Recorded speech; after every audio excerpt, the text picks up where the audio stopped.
Hello everyone, मैं doctor Rohit आपका welcome करता हूं। आज हम पढ़ेंगे अपने फोर्थ चैप्टर जो है world wide web. World wide web की पूरी डिटेल्स हम इस चैप्टर में पढ़ेंगे। So let's start with it. तो सबसे पहले जो टर्म आती है www, हमें इसकी डेफिनेशन प्रॉपर तरह से पता होना चाहिए और इसकी मीनिंग की भी समझ होनी चाहिए कि है क्या। तो अगर सिंपल भाषा में इसको बताया जाए तो ये क्या है, collection of websites and web pages. ठीक है, सिंपल भाषा में www क्या है, collection of web pages and websites. ठीक है, अब इसकी एक बार डेफिनेशन पढ़ लेते हैं। जो world wide web which is also known as web, इसे वेब भी कहते हैं, is a collection of websites और web pages stored in web servers are connected to local computers through internet। ठीक है, ये वेब पेज होते हैं, ये यूजली वेब सर्वर्स के अंदर स्टोर होते हैं और हम जो www है इसको इंटरनेट के थ्रू एक्सेस करते हैं। अब बात आती है origin of world wide web की कि ये किसने बनाई थी, कब बनी थी। तो ये एक ब्रिटिश साइंटिस्ट थे टिम बर्नर ली, जिन्होंने वर्ल्ड वाइड वेब का आविष्कार किया था 1989 में। ठीक है, एंड शुरू में इसे बनाई गई थी यूनिवर्सिटीज़ के अंदर और साइंटिस्ट के जो बीच में संपर्क करने के लिए और अपनी जो नॉलेज का शेयर करने के लिए बनाई गई थी। ठीक है, okay. Now next thing is what is the difference between internet and world wide web. तो हम इसको एक डायग्राम के हेल्प से बताते हैं। जो आपका इंटरनेट है, it is just a computer network. ये सिर्फ आपकी कम्युनिकेशन के अंदर हेल्प करता है। ठीक है, इसके अंदर कोई इन्फॉर्मेशन स्टोर नहीं होती। ठीक है, so internet is simply A computer network which it and it is a global network, मतलब ये पूरी दुनिया के अंदर फैला हुआ है। जबकि वर्ल्ड वाइड के वेब क्या है, it's a collection of web pages and websites, और जो कि अलग अलग कंप्यूटर्स के अंदर, अलग अलग सर्वर के अंदर जो आपके स्टोर होते हैं और यहाँ पे आप इंफॉर्मेशन को निकालते हैं और उसको यूज़ करते हैं। Next is what is the difference between world wide web and internet. तो ये टर्म आपको अच्छे से पता होना चाहिए कि इंटरनेट क्या है और वर्ल्ड वाइड वेब क्या है। अभी हमने जैसे डिस्कस किया कि इंटरनेट क्या है, it is just a computer network on which we can communicate. ठीक है जी, जबकि वर्ल्ड वाइड वेब क्या है, यहाँ पे हम देखते हैं कि वर्ल्ड वाइड वेब की जो प्रॉपर डेफिनेशन है वो क्या है। Suppose when you have open a website like google.com for information, then you are using world wide web. जब आप किसी वेबसाइट का नाम लिख रहे हैं ना, तब हम बोलते हैं कि आप किसी वेबसाइट को तो आप वर्ल्ड वाइड वेब को यूज़ कर रहे हो। तो और यूजली जब आप वर्ल्ड वाइड वेब को एक्सेस करते हो तो यूजली आप ब्राउज़र के थ्रू इसको एक्सेस करते हो। तो आपको ब्राउज़र की रिक्वायरमेंट होती है, उसके थ्रू आप वर्ल्ड वाइड वेब को एक्सेस करते हो। अब ये जो वर्ल्ड वाइड वेब है वो वर्क कैसे करती है, तो इस डायग्राम में समझाया गया है कि जो यूज़र होता है उसके पास कंप्यूटर है, कंप्यूटर के अंदर उसके पास एक वेब ब्राउज़र होता है। ठीक है, तो वहाँ पे वेबसाइट का नाम लिखता है जो भी उसको सर्च कर रही है, जैसे google.com। तो अब इसकी रिक्वेस्ट जाती है वेब सर्वर के पास। ठीक है, तो वेब सर्वर वहाँ से वो कोरस्पॉन्डिंग वाली जो उसको फाइल चाहिए या वेब पेज चाहिए वो उसको निकाल के वापस उसको प्रोवाइड करता है। ठीक है, ऐसे थोड़ा ये जो है वर्ल्ड वाइड वेब काम करता है। अब इसी की जो डिटेल वर्किंग है उसको थोड़ा और अच्छे से समझाया गया कि सबसे पहले तो ये है कि मेरे पास वेब सर्वर जहाँ पे मेरी जो प्रोसेसिंग करता है वर्ल्ड वाइड वेब की। ठीक है, और ये कनेक्टेड है एक डाटाबेस से जहाँ पे मेरे एक्चुअल जो कंटेंट जो डाटा है स्टोर होता है। तो ये हमें जो वेब सर्वर है ये सारे वेब पेजेस और वेबसाइट्स को निकाल के देता है, जिसको हम बाद में यूज़ करते हैं, अपने कंप्यूटर पर देखते हैं। अब ये मेरे पास डिफरेंट कंप्यूटर्स हैं, ये यहाँ पे जो यूज़र लोग हैं, हम लोग हैं जो इसको यूज़ करते हैं। सपोज करो आप यहाँ पे इस वाले पीसी के ऊपर बैठे हो और आप इसको यूज़ कर रहे हो। तो जब भी आप वेब सर्वर से कम्युनिकेट करते हो तो उसके लिए हमें कुछ प्रोटोकॉल चाहिए होते हैं। ठीक है, तो जो सबसे ज़्यादा जो यूज़ प्रोटोकॉल होता है वर्ल्ड वाइड वेब के लिए वो है मेरे पास HTTP। ठीक है, हाइपर टेक्स्ट ट्रांसफ़र प्रोटोकॉल। ठीक है, तो सबसे पहले जब भी आपने कोई वेबसाइट एक्सेस करनी है या वेब को एक्सेस करना है तो आप एक HTTP रिक्वेस्ट भेजते हो, वो रिक्वेस्ट वेब सर्वर के पास जाती है और वेब सर्वर क्या करता है, उसके रिस्पॉन्स में हमें एक HTML पेज देता है। ठीक है, एक HTML रिस्पॉन्स प्रोवाइड करता है और इस HTML रिस्पॉन्स को हमारा जो ब्राउज़र है हमारे कंप्यूटर स्क्रीन के ऊपर डिस्प्ले कर देता है।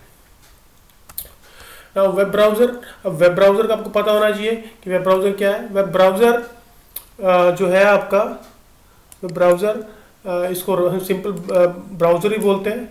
Is a software application for accessing information on world wide web. ठीक है, ये एक एप्लीकेशन सॉफ्टवेयर है जिसको हम यूज़ करते हैं वेब को एक्सेस करने के लिए। जब भी किसी पर्सन को वेब को एक्सेस करना है तो ब्राउज़र ओपन करता है, वहाँ पे वेबसाइट का एड्रेस डालता है और हमारे पास वो कोरस्पॉन्डिंग पेज जो है, जो वेबसाइट है वो खुल जाती है। जो मोस्ट कॉमन जो ब्राउज़र जो यूज़ होते हैं वहाँ उनकी हमने यहाँ पे शो किया है उनको, लाइक गूगल क्रोम हो गया, सफारी हो गया, यूसी ब्राउज़र हो गया, फायरफॉक्स हो गया और इंटरनेट एक्सप्लोरर हो गया। ये अलग अलग तरह के वेब ब्राउज़र जो है अवेलेबल है। इनके अलावा और भी बहुत सारे हैं, बट ये मोस्ट कॉमनली यही यूज़ होते हैं। Okay, next thing is hyper text markup language. तो ये आपको पता होना चाहिए, जो वर्ल्ड वाइड वेब का जो मेन जो वर्किंग का मेथड है वो HTML लैंग्वेज के ऊपर बेस्ड है। अब ये लैंग्वेज है जो आपके जो कंटेंट है वेब पेज को उसको डिस्प्ले कराती है आपके वेब ब्राउज़र के ऊपर, ठीक है। तो जब भी आप कोई रिक्वेस्ट करते हो वेब सर्वर को, तो वेब सर्वर क्या है कि आपको एक HTML कोड देता है जिसको आपका ब्राउज़र आपकी स्क्रीन के ऊपर डिस्प्ले करता है, ठीक है। अब जो HTML है उसका एक सबसे पहली बात तो एक लैंग्वेज है, और इस लैंग्वेज के अंदर बहुत सारे हम टैग यूज़ करते हैं। इसे लैंग्वेज ऑफ टैग्स, लाइक यहाँ पे क्या मैंने HTML टैग यूज़ किया है, फिर टाइटल टैग यूज़ किया है, फिर बॉडी। अब बॉडी बच्चों वो एरिया है जहाँ पे आप वेब पेज के एक्चुअल कंटेंट आप जहाँ पे लिखते हो, मतलब जो भी जानकारी वेब पेज के अंदर होती है वो यहाँ पे होती है। और एक बात होती है, जितने भी आप टैग जैसे कि HTML हो गया, टाइटल हो गया, बॉडी हो गया, जिनको आप शुरू करते हो उनको ख़त्म भी करना पड़ता है। जैसे कि यहाँ पे आपने HTML शुरू किया शुरू में, तो लास्ट में उसको फिनिश किया। और फिनिश कैसे करते हैं, एक बैकस्लैश से, ठीक है। ऐसे अपने बॉडी को शुरू किया, बॉडी को यहाँ ख़त्म किया, अपने टाइटल को यहाँ शुरू किया था यहाँ पे, और टाइटल को यहाँ पे ख़त्म किया। मतलब every tag has a corresponding closing tag. आप इसकी डेफिनेशन जो है वेबसाइट की इसकी जो HTML की वीडियो को पॉज करके नोट कर सकते हो। नेक्स्ट है हाइपर टेक्स्ट एंड हाइपरलिंक्स। अब जो वेब पेजेस होते हैं, ठीक है, उनके अंदर जो कंटेंट होता है उसको हम यूजुअली हाइपर टेक्स्ट बोलते हैं, और उस हाइपर टेक्स्ट के अंदर यूजुअली हमारे पास हाइपर लिंक्स होते हैं जहाँ पे हम क्लिक करते हैं और किसी और वेब पेज के ऊपर चले जाते हैं, ठीक है। तो हम इसकी डेफिनेशन एक बार पढ़ लेते हैं हाइपर टेक्स्ट की। It is a text which contains hyper links in the web page. वो टेक्स्ट जिसके अंदर हाइपर लिंक्स मेरे पास हो उसको हम हाइपर टेक्स्ट बोलते हैं। जबकि हाइपर लिंक्स क्या है कि hyperlinks it is a link use to navigate from one web page to another. अगर एक वेब पेज से मुझे दूसरे पे जाना है तो उसको हम हाइपर लिंक बोलते हैं, और हाइपर लिंक के थ्रू हम इस काम को करते हैं। मतलब अगर मैं एक लिंक पे क्लिक करूँ तो उसके बाद मैं दूसरे वेब पेज पे चला जाता हूँ। नेक्स्ट है जी जो हाइपर लिंक्स है contains hyper text contains hyper links, ठीक है। जैसे हमने पहले बताया कि हाइपर टेक्स्ट के अंदर हमारे पास हाइपर लिंक्स होते हैं। फॉर एग्जांपल इसका एग्जांपल है यूनिफॉर्म रिसोर्स लोकेटर। अभी इसको डिटेल में पढ़ेंगे, और HTML, ठीक है। अभी इसको हमने पूरी डिटेल में पढ़ना है कि URL क्या होता है, और HTML के बारे में हमने पढ़ लिया। HTML एक लैंग्वेज है। तो बात करते हैं हम URL की, ठीक है। URL is it stand for uniform resource locator, uniform resource locator, ठीक है।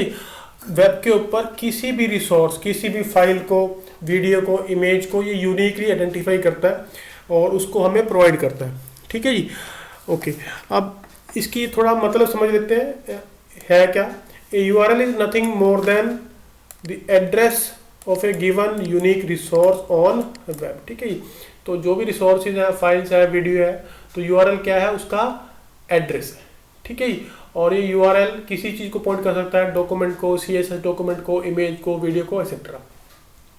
अब हम एग्जांपल देख लेते हैं कि URL कैसा दिखाई देता है। तो बच्चों ये जो एग्जांपल है ये है एग्जांपल ऑफ URL, ठीक है। ऐसा होता है एग्जांपल, और इसके जो कंटेंट है वो यहाँ पे लिखा है कि URL के अंदर होता क्या क्या है, ठीक है। अब URL के अंदर क्या क्या होता है, प्रोटोकॉल होता है, डोमेन नेम होता है, पोर्ट होता है, पार्ट टू द फाइल होता है, पैरामीटर होता है, और एंकर होता है, ठीक है। हम इसके अंदर देखते हैं कि ये कहाँ कहाँ पे।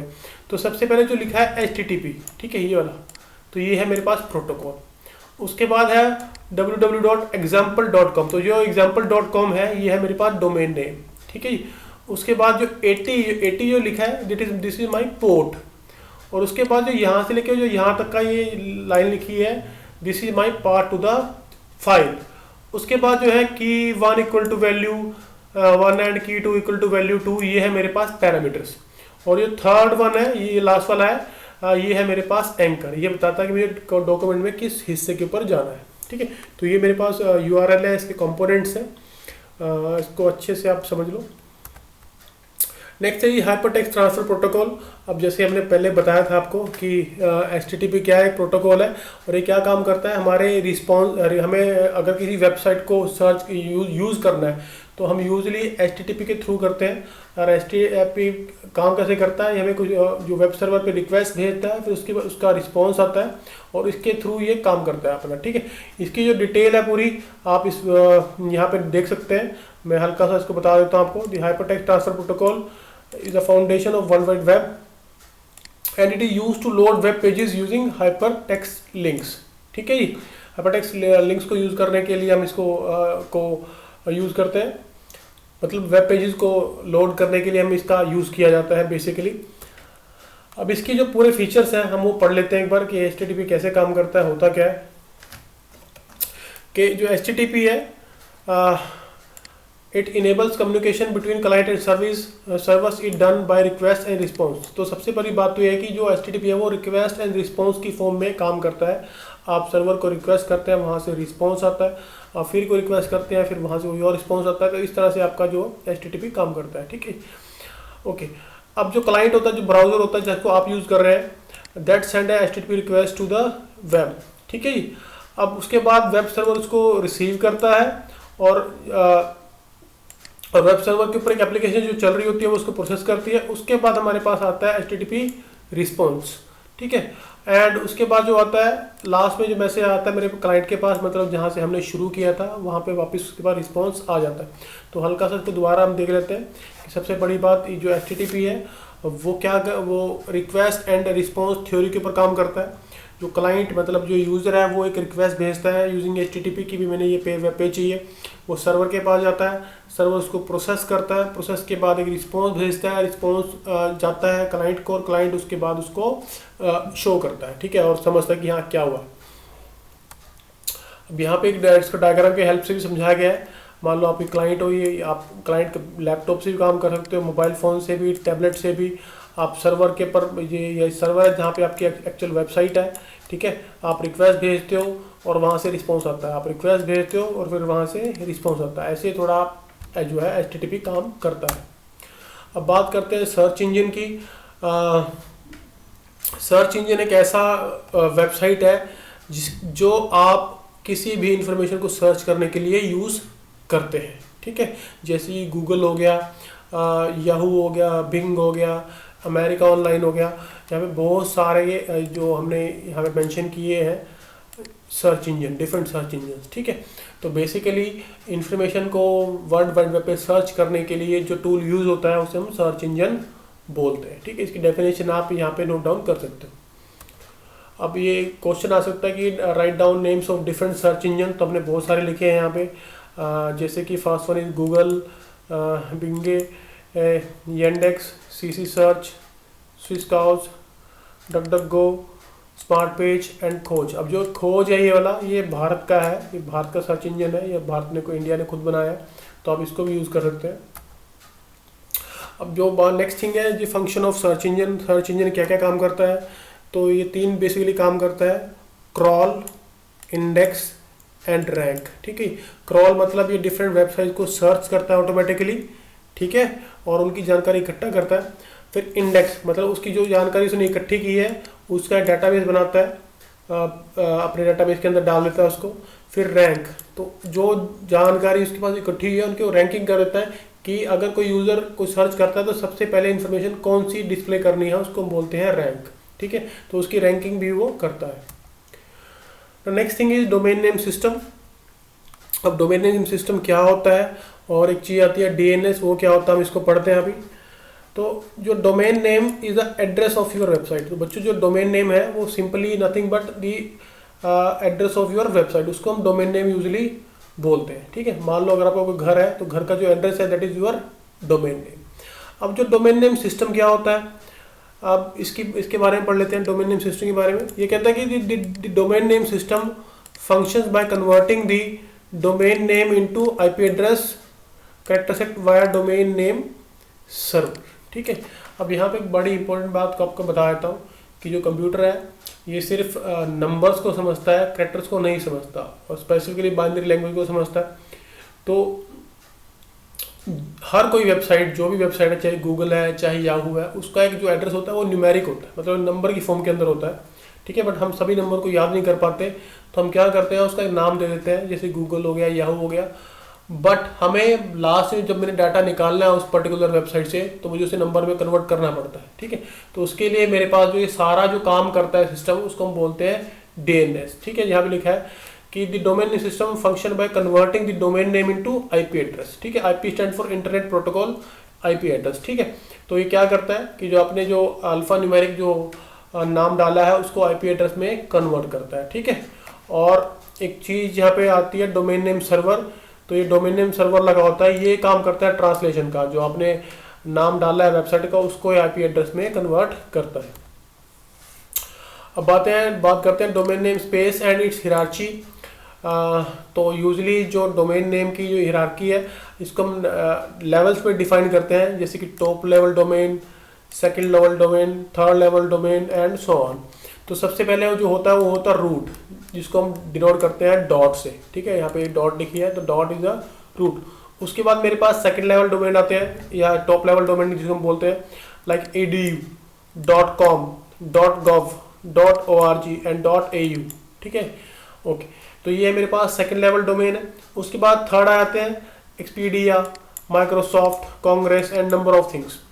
उसके बाद हम आते हैं थर्ड लेवल के ऊपर, ये किसी कंपनी की स्पेशल वेबसाइट है। तो अब यहाँ पे देखो कि इसका वेबसाइट का जो है एड्रेस क्या है। ठीक है, और लास्ट में जो आया था बिल्कुल जो जहाँ पे कंप्यूटर के ऊपर वो वेबसाइट स्टोर है, तो इसका जो एड्रेस बनेगा दैट इज computer1.sales.microsoft.com।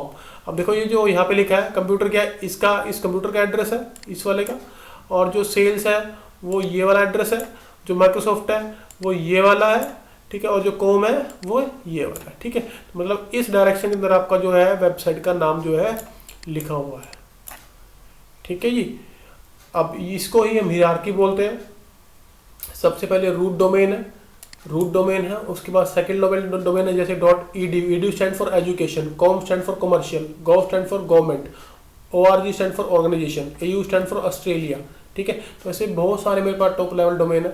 उसके बाद थर्ड लेवल डोमेन आते हैं, उसके बाद फोर्थ लेवल आते हैं, फिफ्थ लेवल आते हैं। तो ये जो एग्जांपल है मेरे पास ये फाइनल का है, जहाँ पे एक्चुअल में मेरी वेबसाइट स्टोर हुई है, ये कंप्यूटर यहाँ पे शो किया गया है। तो आप अगर आपसे कोई पूछता है कि बड़ी डोमेन नेम स्पेस, तो आपने उसको अच्छे से समझाना है एंड उसकी हिरार्की को भी आपने मेंशन करना है।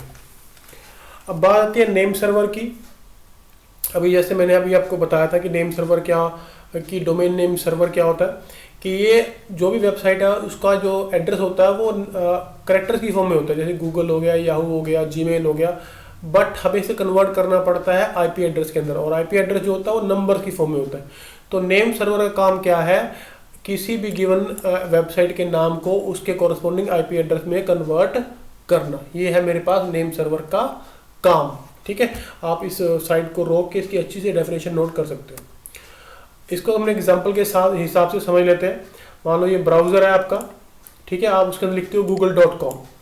अब google.com जाती है, रिक्वेस्ट जाती है नेम सर्वर के पास। ठीक है जी, ये मेरे पास नेम सर्वर, और फिर ये आती है मेरे पास डीएनएस मैनेजर। जो डीएनएस मैनेजर क्या होता है, जहाँ पे सभी वेबसाइट्स का रिकॉर्ड होता है कि अगर गूगल का आईपी एड्रेस क्या है, याहू का आईपी एड्रेस क्या है, जीमेल का आईपी एड्रेस क्या है, तो सारे आईपी एड्रेसेस यहाँ पे उसके पास स्टोर होते हैं। ठीक है, तो जैसे उसके पास आया google.com, तो यहाँ से वो गूगल का आईपी एड्रेस निकाल के देगा। ठीक है, ये है एक्चुअल में गूगल का आईपी एड्रेस, और ये जाएगा आपके ब्राउजर के पास। ठीक है, ब्राउजर के पास।